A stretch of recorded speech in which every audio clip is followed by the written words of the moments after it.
UNDP আপনার একটা বৃহৎ সংখ্যা, ইউএনডিপির নিজস্ব অনেকগুলো প্রজেক্ট আছে বাংলাদেশ সব দেশে।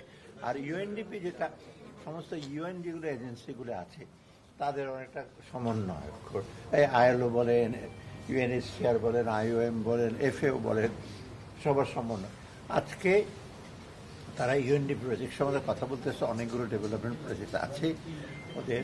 আমরা বিভিন্ন ক্ষেত্রে আমরা বিশেষ করে ক্লাইমেট রেজিলিয়েন্সের প্রচুর ওদের কাজ, এবং সেটা আপনার ওরা করছে। এবং ওদের বেশিরভাগ হলো গ্র্যান্ট, মানে ওরা কিন্তু লোনের বিষয় না, অর্থাৎ বেশিরভাগই।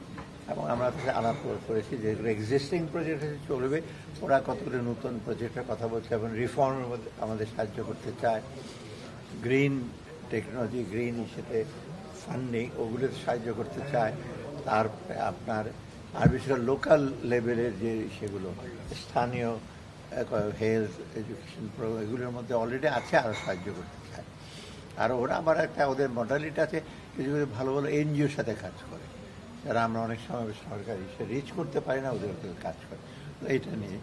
আর আমরা ওই যে ট্রানজিশন টু গ্র্যাজুয়েশন 2026 করতে হতে কতগুলো আমাদের শর্ত আছে, কতগুলো জিনিস পালন করতে হবে।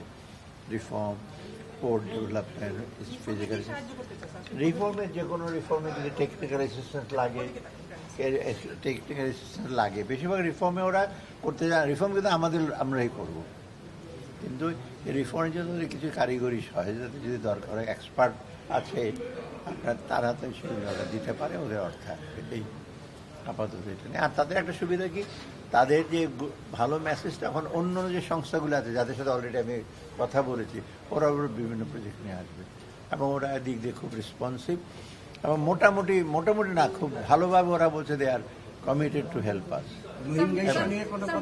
রোহিঙ্গা ইস্যু নিয়ে হয়তো ওদের সাথে আলাপ হয় না। রোহিঙ্গা ইস্যুর একটু ব্যাপক, রোহিঙ্গা ইস্যু নিয়ে তো আমরা ওয়ার্ল্ড ব্যাংকের সাথে আলাপ করছি, ওয়ার্ল্ড ব্যাংক আছে, তারপর আপনার ইউএসএ। রোহিঙ্গা ইস্যু নিয়ে ওরাই বেশি হেল্প করে না। এটা এলডিসি সাপোর্ট নিয়ে কিছু কথা হবে আছে, আপনারা অনেকে, আপনার তো WTO কিছু ইস্যু আছে, ট্রিপ কিছু আছে, যাকে আমি ডিটেল এগুলো বলা দরকার না। মূল্যস্ফীতিটা একটু এসে পাচ্ছেন তো, কিছু কমছে, যে একটা মেসেজ দিয়েছে আমরা। এবং এটার জন্য তো শুধু সাপ্লাই আর ইসেতে হবে না, আমরা যে বললাম ল অ্যান্ড অর্ডার এগুলো আলাপ করবো আরও ওদের সাথে, লোকাল সাথে, যাতে ওরা একটু দেখে। আর আমরা কিন্তু সাপ্লাই বন্ধ করি না। এখন আমরা অলরেডি যেমন রিসেন্টলি আমরা আরও সয়াবিন, কিছু ব্র্যান্ড অয়েল আনার জন্য ইম্পোর্টের পারমিশন দেবো। এগুলো আসলে কিন্তু মোটামুটি সাপ্লাইয়ের বা সরবরাহের কোনো কমতি হবে না। এখন বাজারজাত করার ব্যাপারে সাপ্লাইতে একটা অংশ হলো বাজার, আপনার রিটেল প্রাইস, এবং আমাদের সেটা হলো আপনার ভোক্তাদের উপর কোনো বাড়তি চাপ যেন না। হ্যাঁ, বাণিজ্য মধ্যে দেখবে ভোক্তা অধিকার, উনি তো বুদ্ধি হয়ে গেছেন, উনি ছিলেন, আমরা একজনকে দিচ্ছি ভালো। না, আপনার ইম্প্যাক্ট দিতে পারেন, শুধু ইম্প্যাক্ট দেখতে চাইলে দেখতে পারবেন। মানে আপনার মাঝে মাঝে আগের মতো কিছুটা একেবারে হুট করে নেমে যাওয়ার মতো অবস্থা তো বিভিন্ন কারণে ঘটেছে। তো আপনারা জানেন তো মূল্যস্ফীতি কেন বাড়লো। টাকা ছাপিয়েছেন, 70-60 হাজার কোটি টাকা দিয়েছেন, খরচ করে, এইগুলোর ইম্প্যাক্ট ওটাকে উল্টো রথে আনতে হলে বা উল্টো দিকে আনতে হলে তো আমাদের রাষ্ট্র আনতে হলে একটু সময় লাগবে। না, চাঁদাবাজি বন্ধ করে, চাঁদাবাজি তো একটা শুধু এটা অর্থনৈতিক বাণিজ্যিক সিদ্ধান্ত না, এখানে রাজনীতি আছে, সমাজের অনেকগুলো ভ্যালু আছে। আর কোনো যদি ভ্যাকুয়াম থাকে না, শূন্যস্থান অলওয়েজ পূরণ হয়, তাই না?